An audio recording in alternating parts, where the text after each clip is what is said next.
temperature before making their way into the sunny parts of the track. A little bit more cloudy above our heads, as you said, but no sign whatsoever of rain or weather degradation until the rest of the weekend. Watch out for the commentator curse when it comes to the weather. That could play a big part sometimes. So we'll stop right now and focus on the racing. Here we go for the OK Junior Qualifying Heat B versus E. The grid in full with Dries van Langendonk starting on pole position. By his side, Jacopo Martinez. Round number 2, we'll see Lewis Whewell and Matthias Orjuela. Round number 3, Alfie Slater and Scott Lindblom. Zach Drummond and Jesse Bennett on round number 4. Round number 5, Filippo Sala and Alexander Bondarev, your championship leader, as well as David Cosma Christopher and Hu Jie Jiang on row number 6. Row number 7. Could we be going again? This is the penultimate race before the lunch break. Lights go out, and here we go then down towards turn 1. Great start then from Van Langendonk. Holds on to that inside line, and Lewis Whewell, his teammate, follows suit as well as they dive through turns number 1, 2, 3, and now in towards turn 4. Nice start then from the rest of the field. They've all slotted in the background, about 3-4 wide, but everyone getting through well. Nice start there for Oscar Repetto as well, who's gained a couple of positions. Back here at the front though, and it's a lightning start here from Van Langendonk. Whewell now being his rear gunner as he defends here from the Ricky Flint driver of Alfie Slater, who himself has had another fabulous start up into P3. Quick cutaway from Alfie Slater, but Jacopo Martinez did a slight mistake, putting 2 wheels on the grass on the way to turn number 1. That slowed him down on the way to the first sector, allowed Whewell and Slater just inside, so he's going to have to fight back. And look at Slater, who was trying to make the connection on Lewis Whewell just before the last turn.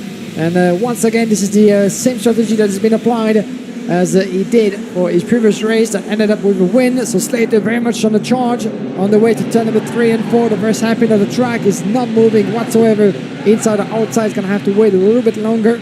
That goes the way of Dries van Langendonk. Look at the Belgian driver pulling away already a full second almost. Now it is more than a second on Lewis Whewell, his teammate from Forza Racing. Watch out for Jacopo Martinez forcing his way through. The door was open and he just kicked it right even more open to make his way up to P3. Alfie Slater is going to have to make the switch back, but he's going to have the pressure for the back as well. Oh, contact! Alfie Slater being clicked at the rear by Zach Drummond and Matthias Orjuela. Yeah, it was Orjuela that actually made the contact. He went down the inside of Zach Drummond and then clipped into the back there of Slater, and now he's just getting spat off at the exit of turn 16, and Matthias Orjuela is out of this race. Zach Drummond dropped down to P10. What on earth happened there? That all kicked off. I think it was a lot worse in that infield section that we currently saw. I think the camera angle just pulled away at the last moment. I think they collected another driver as well. So dramatic start in the opening laps of this race, and one driver already out of it. Yeah, quite unfortunate that little incident that made a victim in Matthias Orjuela. As we keep the focus on the leader, you can see Alfie Slater lost a bit of momentum, and the contact to Martinez is still very much on the rear bumper of Lewis Whewell. Those two having to work together now because the leader in the meantime escaped pretty much from sight. 1.3 seconds now for Dries van Langendonk. So if either Lewis Whewell or Martinez will still have a shot at the victory, they're not about to fight each other. They have to keep on doing what they're doing, qualifying lap after qualifying lap, pushing themselves to try to decrease that gap. But Van Langendonk knows that this coming. He wants to avoid that pressure building on his shoulders. He's going to keep going the same way as well. Certainly will do here as they make their way through the chicane, looking a little strong here now. Martinez starting to reel in Lewis Whewell. Slater still there though in P4. Keep a close eye on them as the rest of the field starts to slot through. Let's have a look further down the order then, see the big movers. Elliot Kaczynski for the Ward Racing team, the Swedish driver, having a good drive. Currently up 6 positions. And he's the move, there in P14. No. Slater is going ahead on Martinez. That's fine, yeah, no, good little move there. Nice spot here down the inside. Sebastian Mins gets a warning flag. Yeah, nice little change. Now he's on the charge here to see if he can catch up to Lewis Whewell.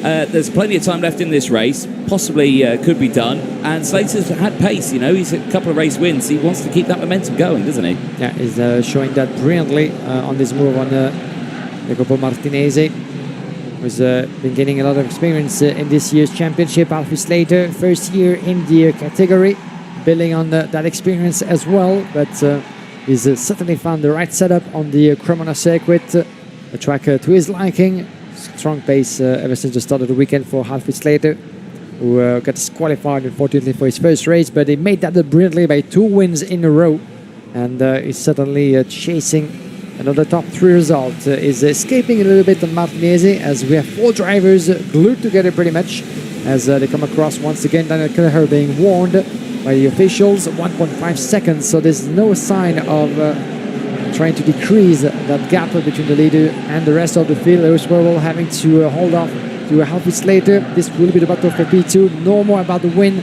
in this qualifying heat with Dries van Langenhoek, his own destiny in his hand right now. No mistake whatsoever. That's what he needs to do to keep it steady at the end of lap number 6 out of 10.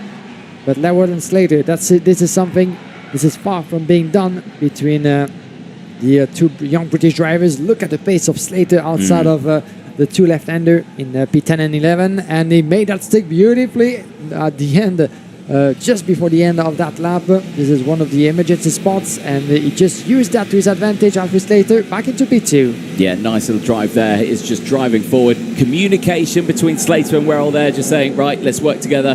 Let's catch up to Van Langendonk, who himself is 1.7 seconds up the road. Dries van Langendonk has just been fully focused here of putting in the decent laps, setting sector time after sector time. He's not the fastest driver out on circuit. That is Alfie Slater, who's got the fastest lap of the race.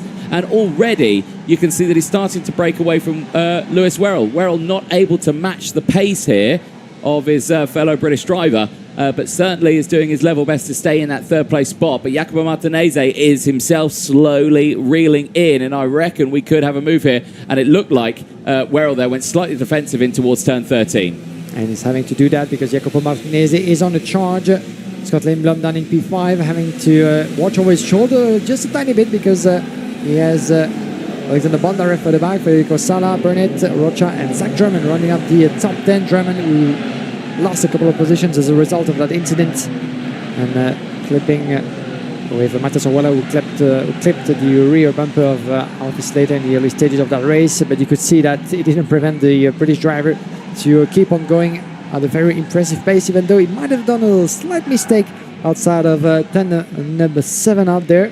Allowed Lewis Wurrell to get a little bit closer under the pressure of Jacopo Martinez. So still something to be said and done between those two. Martinez trying to go a little bit wide on the outside of turn number 14. Let's watch that back, shall we? This is the move from Alfie Slater on Lewis Wurrell. Beautifully made, nothing to be said there, as that might have been occurring maybe a little bit late into that race, because 2 full seconds now between Van Langenhoek and Slater. So the Belgian driver really on the place on his own. Yes, it is. Martinez all over the rear bumper now of Lewis Wurrell as they battle for 3rd place. Wurrell's pace is there, but it's not quite matching Slater and his teammate Van Langendonk, who are still driving away. And despite the fact that Slater is pulling away from Wurrell, he is not closing in on Van Langendonk. That gap's opened up to over 2 seconds now, 2.1 seconds. So Van Langendonk is just fully committed at the front of that one. Is down the inside. Nice little change there. Bondarev on Lindblom and gets that move down. Bondarev now moving up the order into P5 as they make their way out of the final corner back onto the start-finish straight now. He is certainly helping out his championship fight here. Remember, it is close, and it is all between Thibaut Ramikas and Alexander Bondarev right now. As we go on to this final lap, it is becoming a little bit interesting between the two of them in the intermediate classifications. And like he did 2 weeks ago for the prep race, Dries van Langendonk is taking the lead of the class. Daniel Kelleher investigation flag for him, but Van Langendonk with his win is taking the lead from Martinez for 6 points as it stands, with Bondarev still very much in P3, but a long way off, so to speak, 20 points away from Van Langendonk, with 2 races to go this afternoon for the junior category for each of the drivers in this class. But this young man from Belgium has been absolutely uncatchable. Not a mistake, not a wheel put wrong, and this will be another victory for Dries van Langendonk and Forza Racing, converting the overall leadership in the classification as it stands. Alfred Slater taking a P2 finish. This is his 2nd best after the 2 wins, but making him certainly one of the most solid protagonists. Oh, and a 460, one of the teammates of Alfie Slater was Zhang Jose. Yes, indeed, who had to put a foot out of the cart on the way to the checkered flag. Unfortunate. But Alfie Slater, thanks to his win, is climbing up to P5 in the overall classification, and it would be certainly much higher if it wasn't for his disqualification in the opening race. So here's a look then at the provisional classifications at the end of qualifying Heat B and E. Dries van Langendonk from Alfie Slater, Lewis Wurrell from Jacopo Martinez from Bondarev, Scott Lindblom and Filippo Sala, Jensen Burnett and Marilla de Rocha. the revelation from last year's World Championship, taking another strong win is second. And you could see Jacopo Martinez being slightly pushed on the outside of the track coming to turn number 1. That's where he lost a bit of momentum, allowing Lewis Worrell and Alfie Slater to get past. Then it was a little bit bumper against bumper, trying to find your pace and place into that opening lap. And we had a couple of front-fairing penalties yesterday and throughout the morning. That's part of the business, as one of the energies making his way through into the pack out there before it went a little bit wrong for Matthias Orjuela. This is the incident that we talked about with Alfie Slater being clipped on the rear bumper. Orjuela losing the race as a result. Right inside the 230 from Sodicard, making his way through Filippo Sala in the early stages of the race. That was one of the moves for P2. It would be Alfie Slater making his way past Jacopo Martinez. And then the next spray for the British driver was his own fellow countryman, Lewis Worrell, making his way through just before turn number 16. That was Bondarev diving down the inside of Scott Lindblom as well in the latter stages of the race to gain one more position to finish the race in P5 after gaining 5 positions. That was the spin later on in the race that unfortunately saw Zhang Jose retire from the race. So it was actually contact with another driver to cause that one. But the checker flag would come out and Dries van Langentonk would take the